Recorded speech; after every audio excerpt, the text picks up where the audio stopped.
যে নিম্নচাপ তৈরি হয়েছিল বর্তমানে তা উত্তর ঝাড়খণ্ড সংলগ্ন দক্ষিণ বিহারের কাছাকাছি অবস্থান করছে। একটা সুস্পষ্ট নিম্নচাপ হিসেবে আগামী 24 ঘন্টায় আরও পশ্চিম উত্তর পশ্চিম দিকে ক্রমশ সরে যাবে। ঝাড়খণ্ড দক্ষিণ বিহার হয়ে পূর্ব উত্তরপ্রদেশের দিকে ক্রমশ অগ্রসর হবে। এর ফলে দক্ষিণবঙ্গে পশ্চিমের কয়েকটি জেলায়, বিশেষ করে পুরুলিয়া, বাঁকুড়া, পূর্ব পশ্চিম বর্ধমান, বীরভূম, মুর্শিদাবাদ এবং নদিয়া এই জেলাগুলোতে আজ কয়েকটি জায়গায় ভারী বৃষ্টির সম্ভাবনা রয়েছে। অন্যান্য জেলায় আজ হালকা এবং মাঝারি বৃষ্টির সম্ভাবনা থাকছে।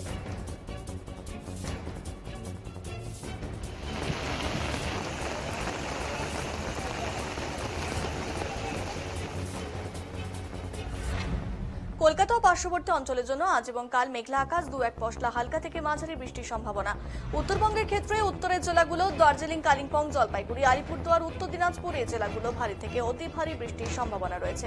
উত্তরবঙ্গের অন্যান্য জেলাগুলোতে আজ মালদা, দক্ষিণ দিনাজপুর, কোচবিহার এই জেলাগুলোতে ভারী বৃষ্টির সম্ভাবনা।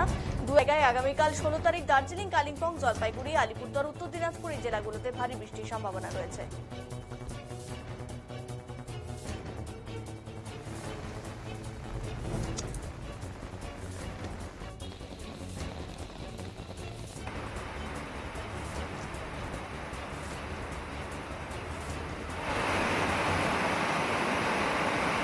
কেমন থাকবে আজ ও আগামী কয়েকদিন কেমন থাকবে আবহাওয়া? যে নিম্নচাপটা তৈরি হয়েছিল বর্তমানে এটা উত্তর ঝাড়খণ্ড সংলগ্ন দক্ষিণ বিহারের কাছাকাছি অবস্থান করছে, একটা সুস্পষ্ট নিম্নচাপ হিসেবে।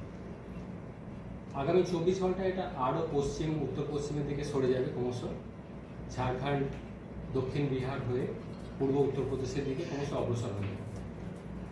এর ফলে দক্ষিণবঙ্গে প্রভাব মেনলি আজকের দিনটা কিছুটা বেশি থাকার সম্ভাবনা রয়েছে। সেটাও মেনলি পশ্চিমের দিকে কয়েকটা জেলা এবং সেই সাথে বিশেষ করে পুরুলিয়া, বাঁকুড়া, পূর্ব পশ্চিম বর্ধমান, বীরভূম, মুর্শিদাবাদ এবং নদিয়া, মেনলি এই জেলাগুলো কিছুটা প্রভাব বেশি থাকার সম্ভাবনা রয়েছে।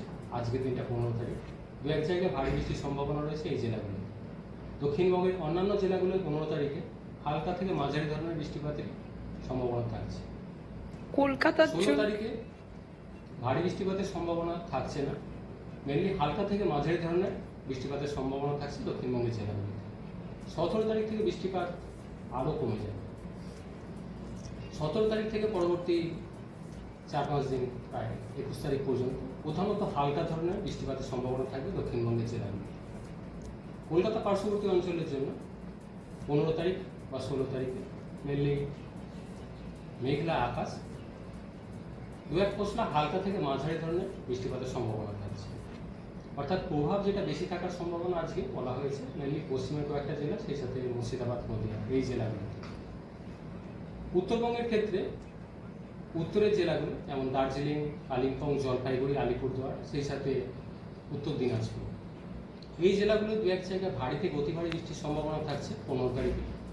উত্তরবঙ্গের অন্যান্য জেলাগুলো মালদা, দক্ষিণ দিনাজপুর, কোচবিহার এই জেলাগুলো দু এক জায়গায় ভারী বৃষ্টির সম্ভাবনা থাকছে 15 তারিখ। 16 তারিখে উত্তরবঙ্গের দার্জিলিং, কালিম্পং, জলপাইগুড়ি, আলিপুরদুয়ার, উত্তর দিনাজপুর এই জেলাগুলো দু এক জায়গায় ভারী বৃষ্টির সম্ভাবনা কন্টিনিউ করবে। 17-18 তারিখ কিছুটা কমে যাবে বৃষ্টিপাত উত্তরবঙ্গের ক্ষেত্রে। আবার 19 থেকে 21 কিছুটা বাড়ার সম্ভাবনা রয়েছে মেনলি উত্তরবঙ্গের উত্তরের জেলাগুলো। 19 থেকে 21-এর মধ্যে উত্তরবঙ্গের উত্তরের জেলাগুলো দু এক জায়গায় ভারী বৃষ্টির সম্ভাবনা থাকছে। আবার কেমন থাকবে আজ ও আগামী কয়েকদিন কেমন থাকবে আবহাওয়া? যে